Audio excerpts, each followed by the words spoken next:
होळकर सरांना विनंती करतो की आपण मार्गदर्शन करावं. खरं म्हणजे सर्वप्रथम परम सद्गुरू श्री गजानन महाराज शिवपुरी अक्कलकोट यांच्या चरणी विनम्र अभिवादन करतो.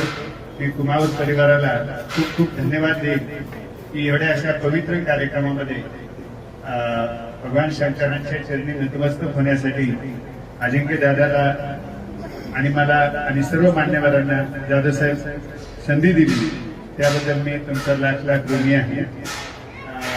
मला असं वाटतं आजचा दिवस अमोघ आहे आणि याच महिन्यामध्ये अजिंक्य भैयांचा वाढदिवस सुद्धा होता.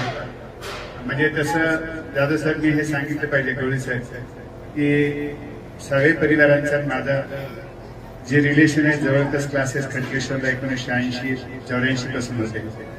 तर मी अधिक न बोलता पाठक सर वेद पाठक सर तुम्हाला सुद्धा म्हणजे फार दैव दुर्लभ संधी मिळाली. मी म्हणजे आय एम स्पीचलेस. मला आज बोलता येणं शक्य नाही कारण हे अमोघ कृपादृष्टी असलेले पूजनीय श्रीकांत महाराजांच्या पहिल्या कार्यक्रमामध्ये दादासाहेब वकील साहेब त्यांनी गीत संध्या साजरी केली आणि त्यांच्या वाणीला धुमारे फुटले. आज अजिंक्य भैयाला तुम्ही त्यांच्या वाढदिवसाचं औचित्य साधून या ठिकाणी बोलवलं. म्हणजे मी आता जास्त काही बोलत नाही.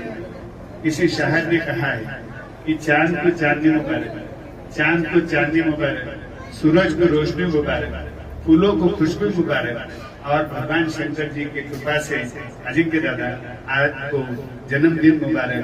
आज का जन्मदिन मुबारक. जय हिंद जय महाराज. धन्यवाद सर. सरांचं मार्गदर्शन सर्वांना कायम आहे आणि त्या मार्गदर्शनामधूनच आज लाखो विद्यार्थी आज घडले आहेत. मी जास्त वेळ घेत नाही. मी